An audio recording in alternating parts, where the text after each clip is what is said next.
right, welcome back, race fans. Check it out. I've got my C10 cab back from the sandblaster, and it's right here in nice, shiny, all new, brand new gray metal. Let's take a look. I gotta warn you, it's a mess. Oh no. So the work is really nice. The blasting is really good. Got it really good, and they cleaned up good. So I have floor pans for this. I think I'm going to end up putting in floor pans. That side's not bad, but when I come over here to the passenger side, it blasted through up here at the firewall, and then it's got some pretty heavy pitting around here. So I had to replace the outside anyways. I was going to just cut what I had to do, but with all this cutting, I might as well just put the whole new floor pans in, get rid of all that pitting. I'll splice them back here somewhere into the good metal. So that wasn't too bad. But then I kept looking and looking, and it got worse and worse and worse. So up here in the firewall, this gap here where the cowl was on the back side there, they must not have had any seam sealer on the inside, and it rusted the seam all the way out here. It's rusted out. So what I'm going to do on that is epoxy primer all this. I'm going to seam seal it from the inside, and then I'm going to get brushable seam sealer.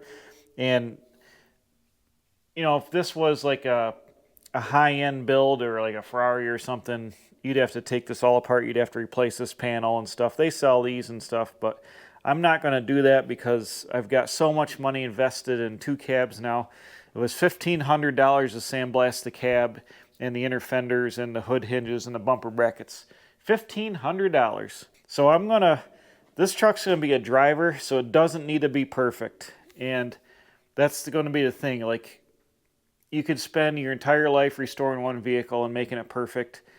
I don't want that. I want a driver. I want it to look nice and last for, you know, quite a while, but it doesn't have to be perfect. So what I'm going to do is brush seam sealer in over this, seam seal both sides after it's epoxied. That will seal all that up. It's been blasted as best it can be. It'll seal it up. This thing's not going to really sit out in the, not going to get driven in the weather. These cabs are put together with bare metal. They weren't dipped like newer cars in primers, so they rusted. Every seam is rusted. But here, these pits, I'll probably just tap these in with a body hammer just a little bit, and I'll use some Marglass or Duraglass body filler, the waterproof body filler with the fiberglass strands in it, the short strands, and kind of fill them up. Same thing down here. You're not really going to see it. This is behind the fender here. I'm going to replace this piece here. Is really rotted and patch this back in. But some of this stuff, like, I might try to weld these up here best I can, but it's not going to be perfect. There's many little pinholes that showed up, like there's one, and up here in the roof these showed up, so I'm going to probably either try to weld those up very gingerly and grind them, or use the waterproof body filler on those. Unfortunately, in the door pillar here, I've got a ton of pinholes that showed up behind where the seal goes, and I believe there's also on the inside. The inside looks good. I have the other cab that appears to be solid here, so I might try to cut some out there. It is kind of is what it is. Like here, we got a pinhole that showed up here. There's a bunch of pinholes that showed up under the seam sealer here. They can be re-seam sealed after they're epoxy primer. This can be re-seam sealed here and take care of them. There's a couple little pinholes in the roof. I'll probably try to hit them with a welder since it's on the roof, then seam seal them. This gets replaced. I have the panel for this. But you see here, there's a couple of pinholes here. I've got a dress there and a couple of pinholes here that showed up. Sandblasting, it really shows you what you got going on. Pinholes here in the drip rail. You can probably buy new drip rails, but I'll probably just use that fiberglass filler and try to dress those, or some of the small ones, maybe try to weld them up. I'm not sure yet. But I've got the rest of it came out how I thought it was going to look. But then we found the big problem. And this is a disaster. Look at this. See this up here? Rotted out, really rotted out. I didn't realize that. Like, I couldn't see any of that when I looked at it. It had paint and like maybe surface rust, but I didn't even look under there. The blaster exposed it. What happened is, behind this panel, either it was bare metal and weather got in there or mice got in there. I'm not sure, but like all these pinholes here is that. It actually rotted out here. There's actually a bunch of pinholes above here, above the rear window in that piece. And there's also pinholes on the outside above the glass in a whole bunch of places here. That's really a bummer. That's really a killer for me. I gambled on this cab. I was like, the frame, if you saw the other video, the frame for this truck is completely restored. It's a factory short box, completely restored. So that saved me. I paid I want to say $3,000 or $2,800 for the truck, one of the two. We'll say $3,000. So now that I've got it blasted, I can see this is like a showstopper here. This is serious. It's really hard to, if you try to patch all that, it would be a nightmare.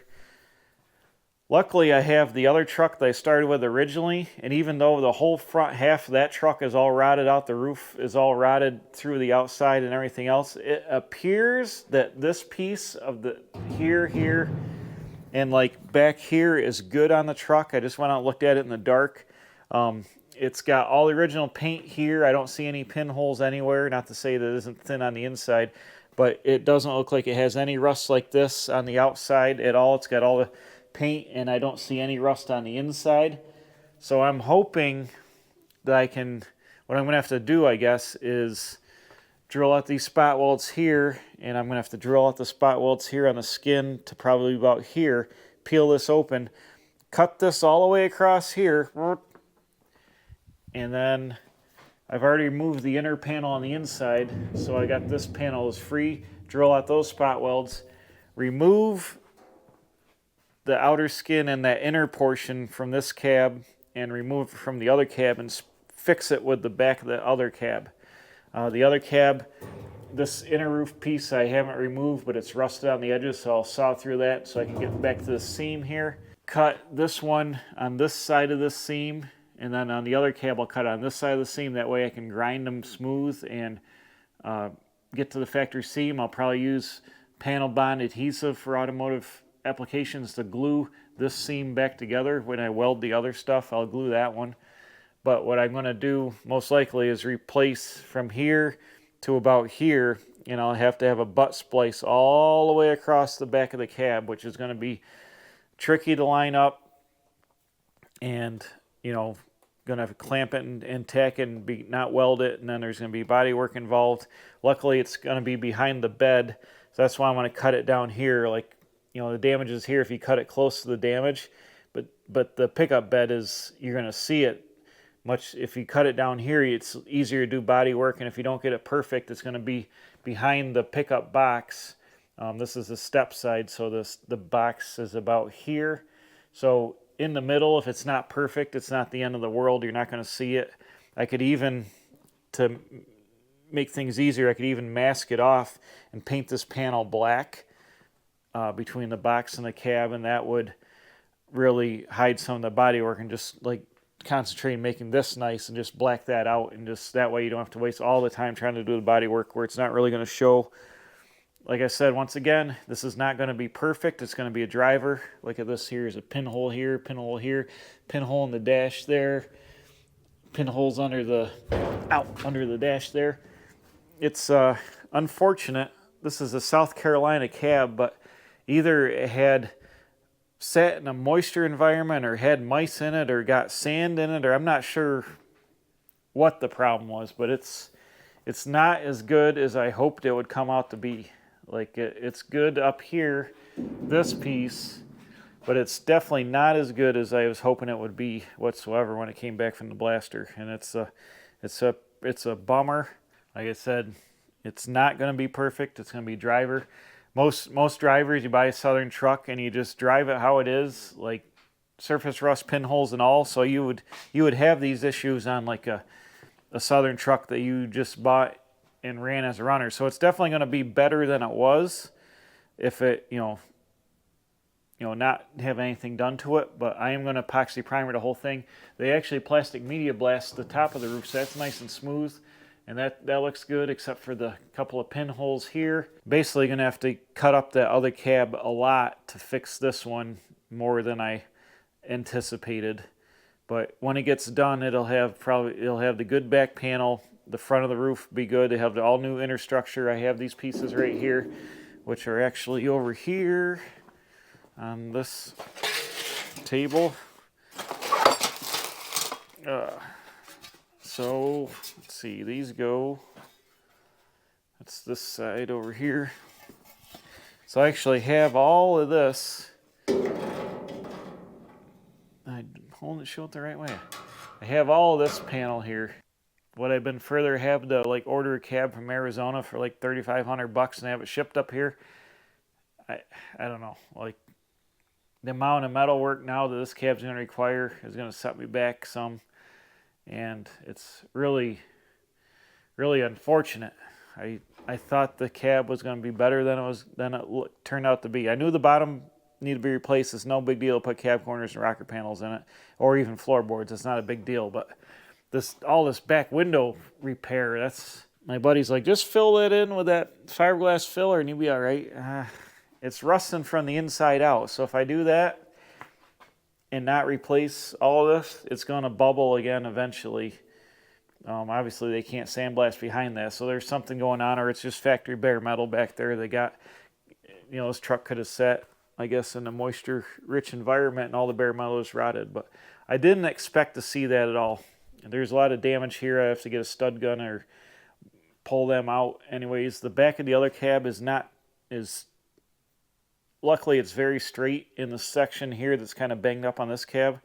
So I guess the best thing is, like here's a dent here, here's a dent here, is to cut it and splice it and replace that whole back area. I'm going to have to. You can buy this panel, actually this whole rear panel brand new. It's about $700 plus shipping, and I don't see any reason to do that. I mean, it would save putting the cab corners on. You could, because it would have the whole cab corners. The inner structure would be the same.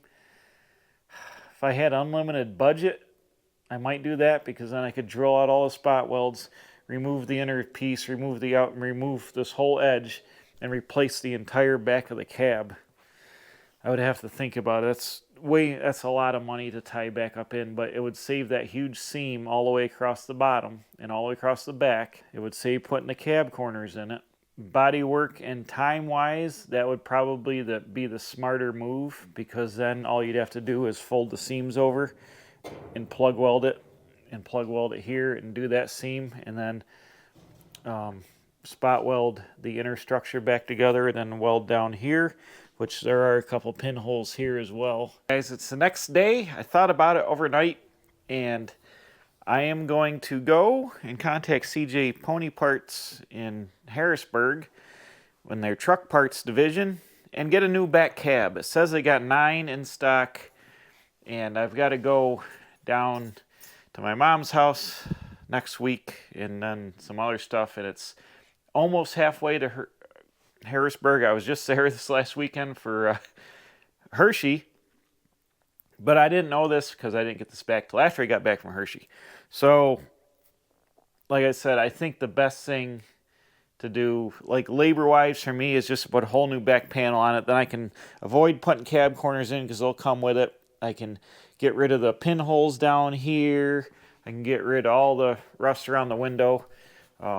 The inner structure, I'll probably take it out of the other truck because it doesn't have pinholes. It looks like it's good.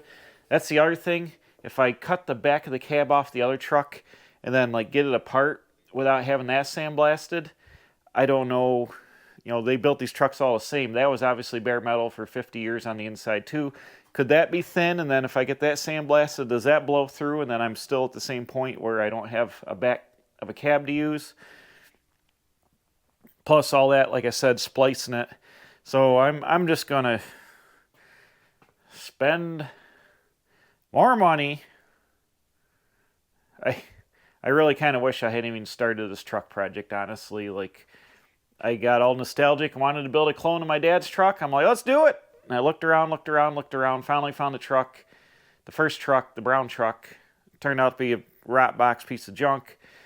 Had to spend money to get this. I could have just saved my money and like put money away and got like 10 grand saved up and bought a step side that was running, driving, that just needed like paint and stuff. But I wanted Well, I get it's content for the channel, I guess. Building junk out of junk. But I'll have more money in putting junk together than I would have had if I just bought something nicer. That's what they always say is like, buy the best thing you can afford to buy, or even save someone. Buy the yeah. Don't buy the first piece of crap you can find, and then buy another piece of crap, and like, it just gets out of hand. So that's where I'm gonna have to leave it for now. I'm going to get the primer out, the epoxy primer, blow some epoxy primer on the bare metal here. I don't want to let it go too long without having any epoxy on it. I'm going to get some weld-through primer I'm going to need for doing like the inner rocker pieces and stuff. Weld-through primer down there because I need to, that'll be encapsulated. But is what it is. We're going to put some floor panels in the front here. Probably put the floor pans and the inner rocker pieces, get them in before I cut the back of the cab off, because this thing's going to get real loosey-goosey once I get the cab off. I'll probably end up making a plate that's going to bolt to the seat bolts here, and I can weld up and weld across here so I can tie the back of the floor to here, and I'm going to have to put some more triangulation into this before I take the skin off, because once you get the roof and the back of the cab loose, there's nothing to really locate the door jambs. But it's got to be done. This damage is what's driving it here, plus up in here. Like, I could get by, but I'm gonna finish it and put paint on it. These trucks are worth the money in the long run. Nobody's gonna want to buy a mudded up, cobbled together truck for decent money. If I ever had to sell it, they're gonna want to know that it has new metal in it, and I spent the $1,500 to get it sandblasted. Why would I want to just half-ass it from there? So that's it for now on the old C10. I hope I got $700 to buy this cab, but it's gonna be tight. It's gonna be tight. Anyways, maybe the next video will be better. I don't know. Let me find something to work on that's not gonna like completely crush me or bankrupt me. Let's do that. All right. I'll see you then.